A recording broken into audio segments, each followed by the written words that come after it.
Hello, Hofstra fans, and welcome to this week's edition of the WB Mason Coaches Report with head women's soccer coach Simon Riddiough.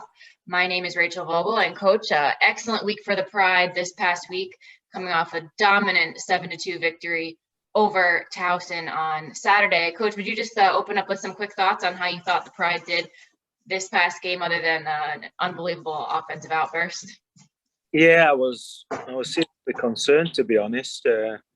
I watched Towson play quite a few games early on in the season, and they really managed to play well against Drexel, Northeastern, and Delaware. And I anticipated that this game was probably one of those typical banana skin type games. And fortunately for me, we've got a senior laden team, and they weren't going to overlook previous results against Towson.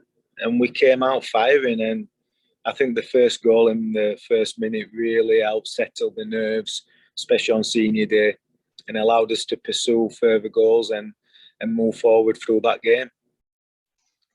Definitely, it was very exciting to see Hofstra score right out of the gates. And what do you think caused that? I mean, it was like really the first possession for the Pride. I don't, again, we were clean. It started with Jordan and Sheps, and then when Porter gets half a yard in the 18-yard box, it's going to be either a very good goal or a goalkeeper save.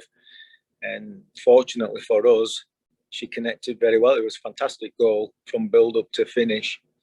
And, maybe we were just ready.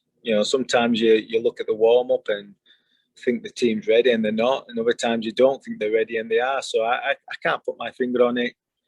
I just know we probably wanted to put the Drexel game behind us and wanted to start off on fire, and that's exactly what we did. And Hofstra unfortunately caught a couple tough breaks against Towson, with the Tigers obviously scoring 2 goals. I know you probably weren't too happy to see that, but Hofstra continued to just pour on the goals. What do you think the relentless characteristic that your teammate has? How important was that in that match? Yeah, Towson made it difficult. I think it was 2-1 at half time, and they're still in the game. And like most games in our conference, they're always going to be a battle, and that's what they gave us that first half. Fortunately for us, at the start of the second half, we scored 2 world-class goals. Sheps started the ball rolling with a wonderful finish from 30 yards, and Jordan's one time on her left foot as well. I think when those 2 goals occur, the other team realised that it's not their day. And that's the reality of it all. Those 2 shots might have gone into row Z in the bleachers, but they didn't. They flew into the top corner. And then, at 4-1, it's pretty much over. And I think those 2 goals really set the precedent for the rest of the half. Definitely was a very exciting match this past weekend. Hopefully building some momentum. You head into the CAA championship this week, semifinals this Thursday. But coach, your team is going to be going after an accomplishment that hasn't been accomplished by any team since the late 90s to 2000s, when William & Mary was a pretty dominant program back then. But your team is going for 4 straight CAA championships, an incredible accomplishment, and would really be an honor for your senior class to go out with 4 straight rings. So, Coach, how important is this to not just your team, but those players individually and their legacy on Hofstra? Yeah, from my perspective, the program's a program. It's going to continue to build. It's going to continue to have its ups and downs, and we're really having a real peak of success right now. This senior class has been the foundation of that. They came to Hofstra after we narrowly missed out on playoffs the year before, and they committed to Hofstra. They knew what they were getting into, and the rest is history, as they say. And this senior class has carried the program over the 4 years, and in pretty much dominant form, have created 3 championships, and now we're moving on to the 4th, hopefully. But we all know when it comes to championship play, strange things can happen.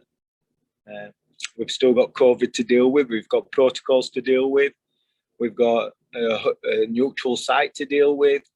And there's a lot of things going in. And all 4 teams in the playoffs are there because they deserve to be there. They're worthy opponents. And they want to win it just as much as us. So it's a matter of, we have to prepare as best as possible. We have to give ourselves every opportunity to win it, but we under no illusion that there's 3 other teams who are doing exactly the same as Hofstra right now, and we've got to take care of business as much as we can. Absolutely. So as you mentioned, 4 teams in the tournament this year. It's the conference split up into the North and South division this year, with Northeastern and Hofstra representing the North and UNCW and Elon representing the South. So Hofstra clinching the #1 seed in the North division with the win over Towson this past week will meet the #2 seed from the South, Elon, who you also faced in the semifinals last season when the championship was held at Hofstra. Coach, you haven't faced any of the South teams this year, so that's definitely been something different. So you'll be seeing Elon. Just give us a little bit of an inside look of to what you may be seeing from Elon this year. I know you haven't seen them, but I'm sure you're studying them up as much as you can, and just tell us a little bit about what Elon has to offer. Yeah, they're pretty much, they're a similar team to last year. They've got some real special players. Number 6, the Irish girl in midfield, she can cause problems. He's got Carson on the wing, who's a really dangerous one-on-one kind of forward, and he's got some really good pieces to the puzzle, and they're going to give us some challenges, as we would expect at this stage. But they've got to deal with our special players at the same time, so it's going to be a really good battle. As you mentioned, we've not seen them. We haven't had a one-on-one against them yet. We haven't played anybody who they've played yet. So it's a really unknown season, or unknown championship. And we'll do our research, and I'm sure they'll do their research. And it's going to be an interesting scenario. And I don't know the outcome. I don't know how it's going to pan out. But we've been there before. We've done it before. And I would expect that Hofstra is going to do Hofstra proud at whatever the result. They're going to give everything they've got. They're going to represent the university as best as we can, and hopefully it's enough to advance. But again, it's championship soccer, and strange things occur, and you can't control everything. Excellent, Coach. Well, we're definitely looking forward to it. Coach, one last thing I just want to talk about was Lucy Porter being named a finalist for the Senior Class Award this past week. An unbelievable honor. Only 10 players in the nation are selected for this award. Just talk about a little bit about what Lucy Porter means to your team, just not only on the field, but in all aspects of what it means to be a student athlete. Yeah, the minute she came to Hofstra, we knew we had something special. And I challenged her in the freshman year in the spring, probably a little bit too aggressively. I challenged her, but we kissed and made up after. And she's become the player I envisioned. She's become the leader I envisioned. She's become everything I expected and demanded of her from that freshman year. She's a wonderful person. She's a wonderful representative of Hofstra. She's extremely intelligent. She's highly successful in the classroom.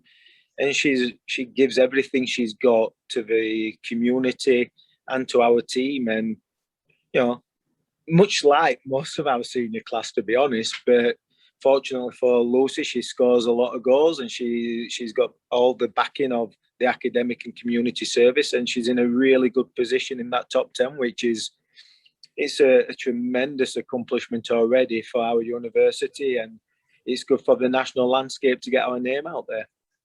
Definitely, and fans, with that, we will need your help in voting Lucy to win this award, with the fan votes counting toward 1/3 of the consideration for her total. So make sure you head to the Senior Class Award website. You can find links on the Hofstra Women's Soccer social media pages. We'll be posting periodically reminders for you to get your votes in for Lucy. Very simple, just takes a couple seconds long. But in the meantime, Coach, we wish you best of luck this weekend from the entire Hofstra community.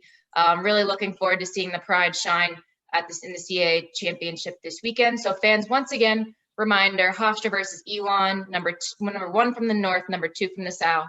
Thursday, 4 p.m. at Towson University. You can watch on Flow FC and follow live stats online. Coach, thank you very much for taking the time to speak with me today, and best of luck this weekend from the entire Hofstra community. Thanks, Rach. Appreciate it. Thank you, Simon. And that was the W Mason Coaches Report with head women's soccer coach Simon Riddiough on GoHofstra.com.